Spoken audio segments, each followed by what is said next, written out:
Welcome to MBA in a Day, a brief, deep, and easy to understand place to get and apply important business concepts and principles, the same that are taught in top-tier MBA programs. I'm Professor Stralser, and in the 25 years that I've been teaching in elite MBA programs, I've noticed how many doctors, attorneys, engineers, scientists, folks that are already well-educated, already smart, but may not have had the kind of business training that they need to be successful in their business or practice.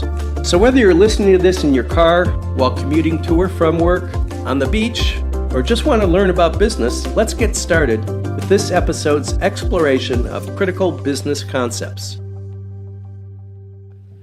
In this episode, we'll be exploring the world of franchising.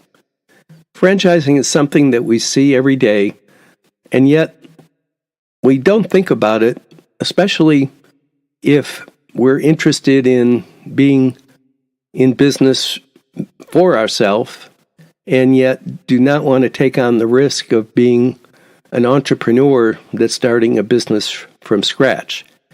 So one of the sayings about franchising is that it's being in business for yourself, but not by yourself. So just for a minute, examine the situation of, let's say that I have always wanted to own and operate an ice cream store. So I could take some savings and find a location, come up with some ice cream recipes, outfit the store as an ice cream store, develop a name, develop some advertising, start to promote, work behind the counter. On the first day of business, I probably would have, a few customers, because after all, who knows anything about Professor Stralser's ice cream?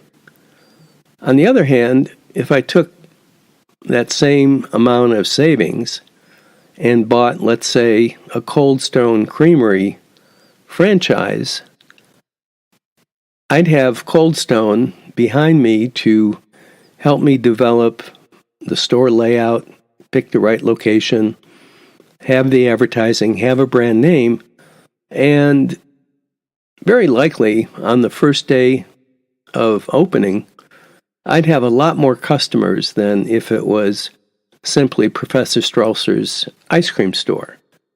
So that's kind of the basic benefit of franchising. And in this episode, we'll be looking at it more or less from the standpoint of the franchisee. That is, the person that buys the franchise and operates it for his or her own benefit and his or her own profit.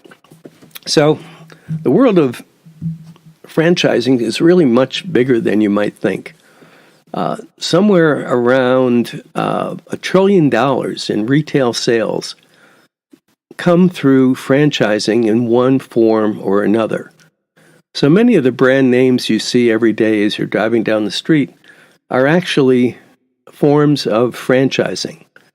The Ford dealership, for instance, might be a franchise because the entity that owns that dealership is not necessarily the Ford Motor Company, but might be a family.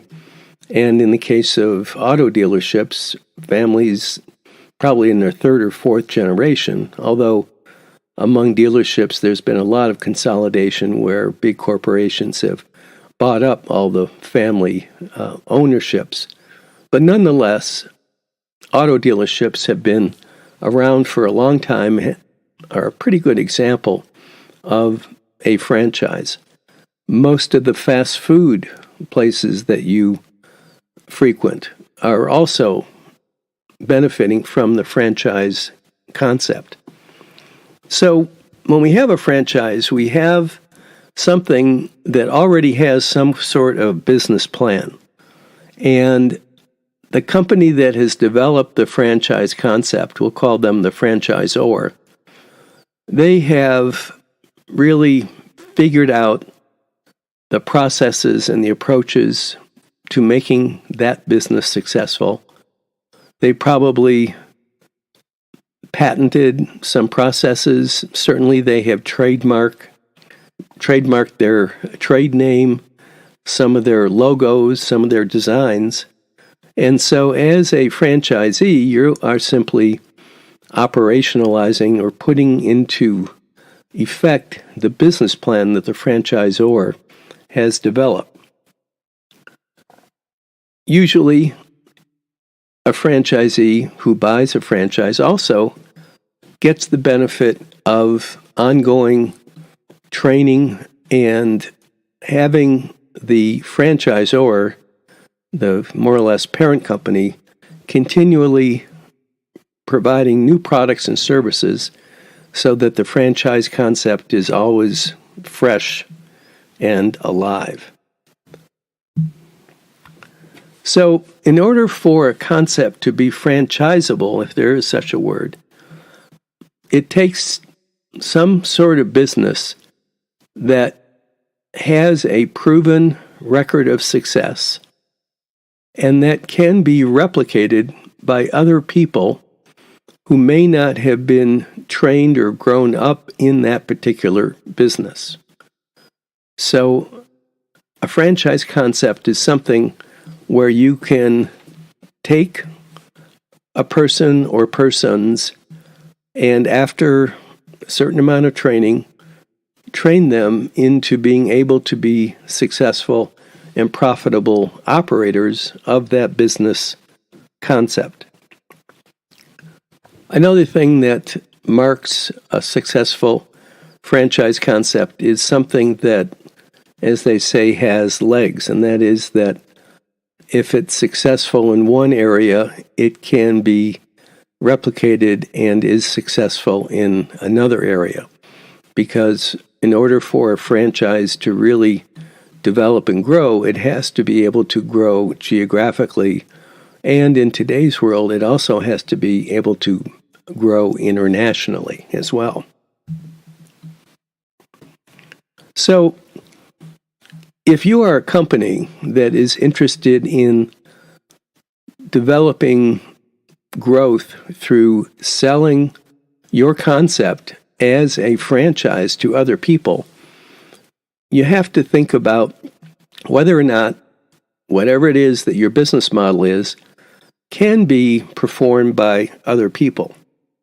In addition, you have not only created a successful prototype or business, you are now going to be in the training business, because for a franchisor to be successful, they must be able to train others in how to operate the business concept that they have developed.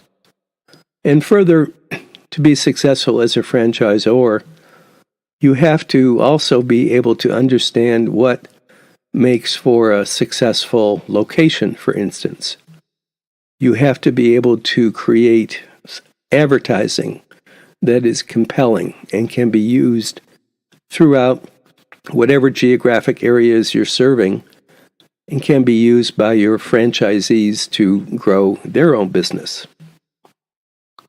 You also have to be able to show, as a franchisor, you have to be able to show franchisees that the business concept you developed is indeed profitable and has promise and is worthy of the franchisee investing their money in your concept.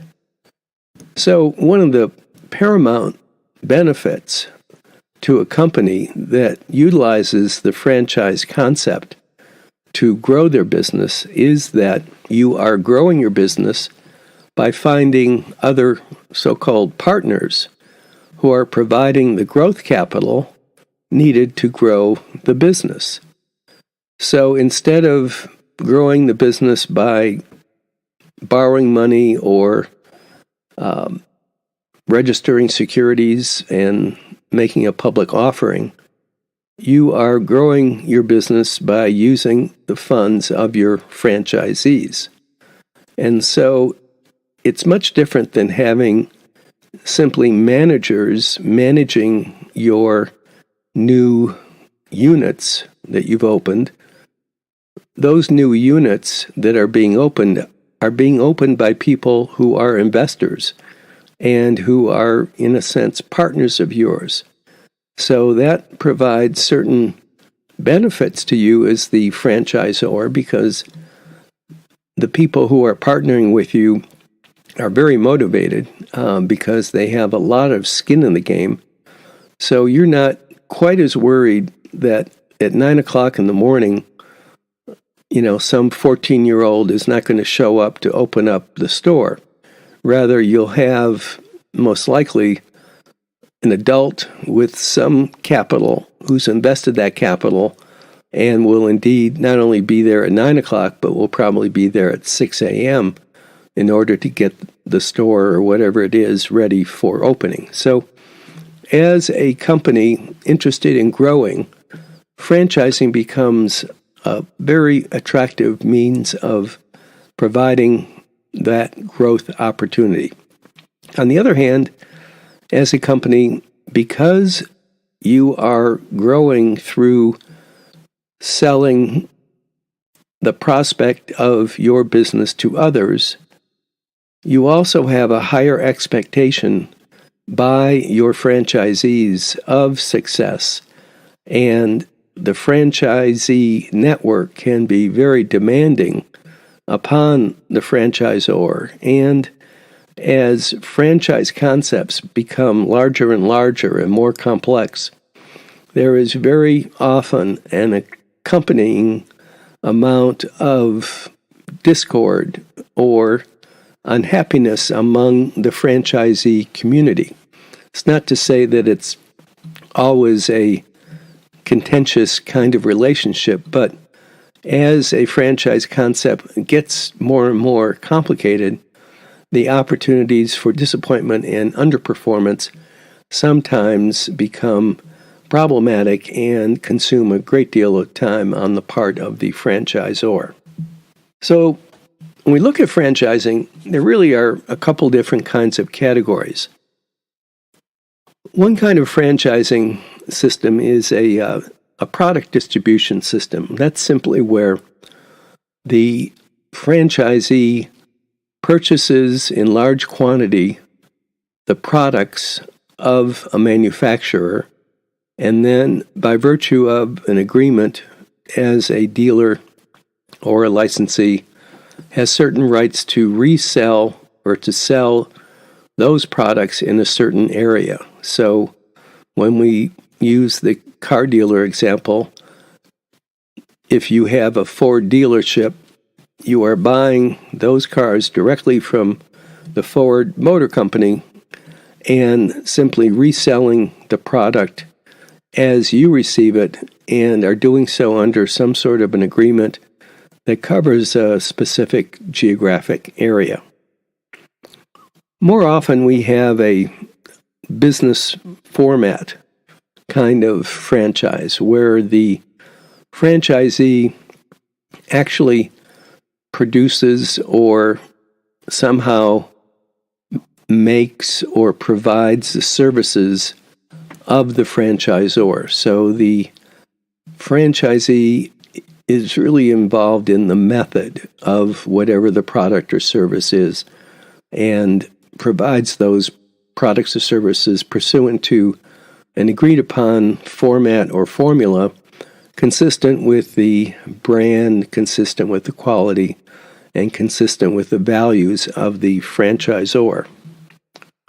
And another form that is not seen quite as often is a conversion kind of franchise, and that is where, for instance, you might be driving along the street for years and seeing Harry's hardware store, and then one day you drive by and it's now Harry's Ace Hardware store. And so in that case, Harry has obtained some sort of franchise agreement with Ace Hardware to carry mostly Ace Hardware products. You often see this also in hotels. So you might see an independent mom and pop hotel, and then you drive by and you see a sign that it's now a Holiday Inn Express or some other major brand in the hotel industry. Furthermore, there are different arrangements that we can make between franchisee and franchisor. So in some cases, the franchisor will be selling, their franchises one or two at a time. And soon after that franchisor has been selling one or two at a time, it becomes expensive and complex to be selling these only one or two at a time. And so a franchisor will soon adopt an area franchise or a master franchise approach where instead of selling off one or two, they'll sell an entire state, for instance, to a single franchisee who will then in turn find other franchisees or sub-franchisees to operate under their master franchise for a certain area. And this master approach really also comes into play in the international scene, where entire countries might be sold off to a single entity. And in the international space, franchising is often done between very, very large global companies that will buy the rights to an entire country and develop the franchise in that country. So let's take a look at the expectations that you should have if you become a franchisee. That is, if you want to have that ice cream store, you have some savings, you go to a franchisor and you buy that particular brand franchise. So what do you expect to get? Well, you expect to get some sort of product that has some uniqueness to it. You expect to have that product designed very well. You expect to have marketing support for that product. If it's a retail situation, you also want to get help in picking a location, in designing the store, designing the layout, helping you decide on the right kind of equipment to buy for whatever it is that you're doing. You also want to be able to rely on the franchisor to provide not only you good training, but also your employees with training. You want to make sure that you have ongoing advertising and marketing assistance. You also want to make sure that not only are you following the standards of the franchisor, that is, that you are making or producing the product or service pursuant to certain guidelines, but you also want to make sure that every other franchisee is following those same specifications so that the product or service that you have put your savings into, there's consistency across the entire franchise network, so that if you are indeed the Cold Stone store owner in, let's say, New Mexico, that the Cold Stone owner in Georgia is following the same procedures, because if that Georgia Cold Stone owner is not following the procedures and is putting out a product that doesn't have the quality, then likely if that customer who visited the store in Georgia comes to your store in New Mexico, they might just drive right by because they had a bad experience by an operator in Georgia that was not following the rules and regulations and specifications. Another benefit that you get as a franchisee is also the buying power of a larger network. So, going back to my example of Professor Strauss's ice cream store, if I wanted to buy, let's say, just the serving cups, the cups I would serve my ice cream in. I would buy maybe 1,000 at a time from a vendor, and maybe they would cost me 5 cents each. But now that I'm a Cold Stone franchisee, instead of paying 5 cents, because there are now 1,000 of me buying 1,000 of those serving cups, instead of paying 5 cents each, I can probably buy those for a penny. So there could be cost savings in terms of the raw materials and the supplies because of the volume purchasing available through a network like a franchise. So in terms of weighing the pros and cons of becoming a franchise, we have things that on the plus side are things like, we get training, we have a brand name that's already been developed, we have a standardized product, we have procedures that we can follow. Very often there's national advertising that we can benefit from. We have supply chain power. Generally, franchises are more successful than simple one-off startups. We have, depending on the agreement, some sort of geographic protection, although the courts have been finding that these have become less and less enforceable. And on the other hand, in terms of the negatives, if we have a franchise, we have a partner. That partner is the franchisor, who very often will be getting, or most often will be getting a royalty from each sale that we make. And so we have to be more profitable because the margins are automatically more challenged by the fact that we have a royalty that comes usually right off the top line revenue. We also have the constraint of having to conform exactly to the specifications of the franchisor.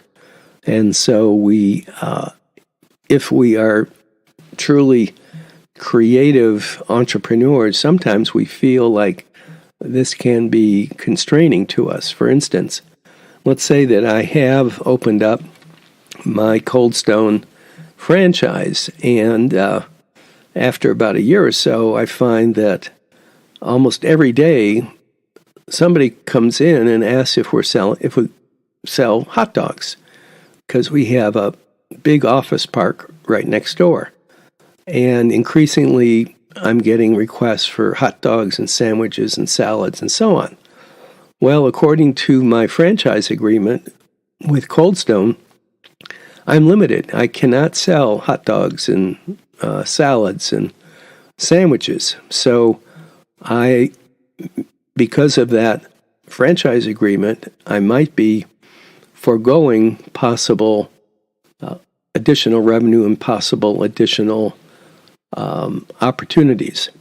And then lastly, one of the disadvantages is that a franchise is a contract that has a term that is certain.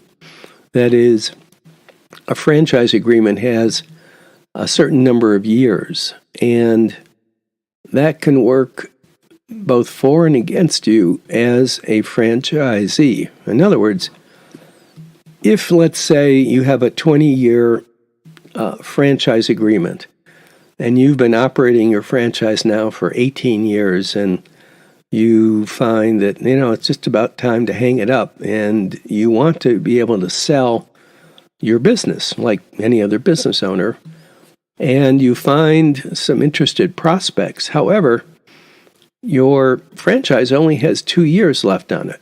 And so over time, the value of your business decreases as you get closer to the end of the term of the franchise agreement.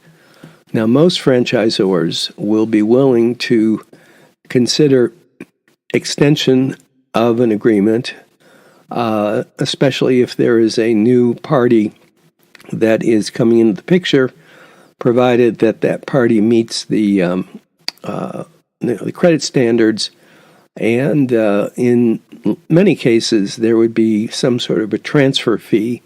And so it's just not as easy to sell a business if it's a business that has a franchise contract attached to it.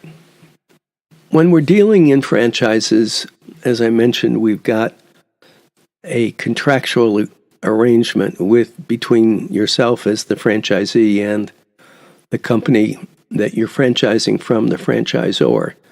And those agreements are quite complex. And even before you get very far into the acquisition of a franchise, in the United States, you are required to receive a document that is much like a stock prospectus that outlines all of the terms and conditions of the franchise agreement. And just that initial document can be 50 or 60 pages, can be very complex and sometimes pretty hard to understand. But further, once you get into the actual agreement, you will have a contract that is very complex and will certainly need to be reviewed by an attorney who is very familiar with franchise law. This is not something that Uncle Harry, the divorce lawyer, is capable of really reviewing and providing any kind of advice. It's very important to have a franchise agreement reviewed by a seasoned, experienced franchise attorney. But some of the things that you'll find and you'll want to negotiate in this sort of agreement will be obviously the acquisition fee. So most franchises, in order to get the franchise, you have to pay an upfront fee, which ranges from a couple $1,000s to a couple $100,000, depending on the franchise. And then, in addition to that, there is very likely to be some sort of royalty arrangement where the franchisor receives a percentage of every dollar that comes into the franchise, and that those dollars serve to support the development of new products and services by the franchisor for the benefit of you as the franchisee. Also, part of that royalty is supporting marketing efforts, advertising for the franchise brand. So, though it's a royalty over, off the top, there are some benefits to the franchisee.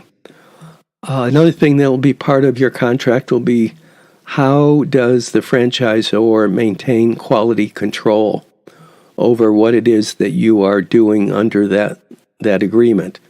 So sometimes there'll be a mystery shopper that comes in to test the quality of the product or service. Sometimes you have to ship your product or service to a testing lab. All kinds of ways to maintain the quality, which, after all, is important in the grand scheme of things in the world of franchising.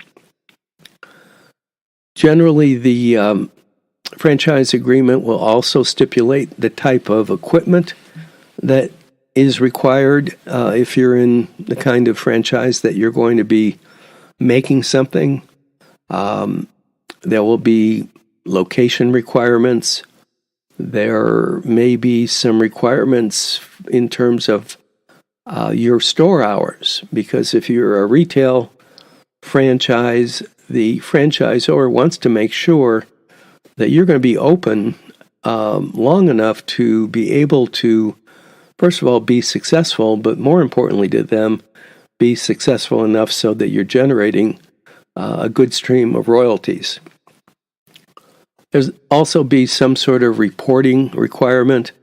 In today's world with electronic cash registers, very often the franchisor will automatically get sales reports on a daily basis directly from your cash registers, and in some cases They will even be sweeping their royalties off on a daily basis based on the reports they get from your electronic point of sale equipment. And then also in the contract will be some sort of provision for how to settle disputes, and whether that's arbitration or in some cases there may be an internal board within the franchise network where there is some sort of dispute resolution that takes place within the network of franchisees that help settle these kinds of disagreements. So in closing, let's think about what it will take, or what you need to think about if you are thinking about this as a method, primarily from the standpoint of an owner, as to whether or not this is something that might be worthwhile or productive for you. So, for one thing, it's important to do a kind of a self-evaluation. Owning a franchise is a big commitment. It will require usually substantial investment on your part. It also means that you have to be able to follow directions, be willing to adhere to what somebody else has already proven to be successful, and be a team player in the franchise network. It's also very important to investigate the franchise very thoroughly and do some reading, do some research. Unfortunately, there have been franchise concepts that have been disreputable, and so it's important to do your homework, talk to franchisees that already have the franchise concept that you're interested in. Take a look at the overall industry that the franchise is in. Study very carefully the prospectus, the Uniform Franchise Offering Circular that has to be provided to you if you're buying this in the U.S. And also seek knowledgeable, experienced legal advice, because you will be entering into a sometimes 20-year agreement that has some significant financial impact, financial consequences. And so it's really important to get some good input, good advice. It's going to be well worth the legal fees that'll be involved, because making the wrong decision in franchising can be very problematic. On the other hand, franchising becomes a very interesting, potentially profitable way to, as they say, be in business for yourself, but not by yourself.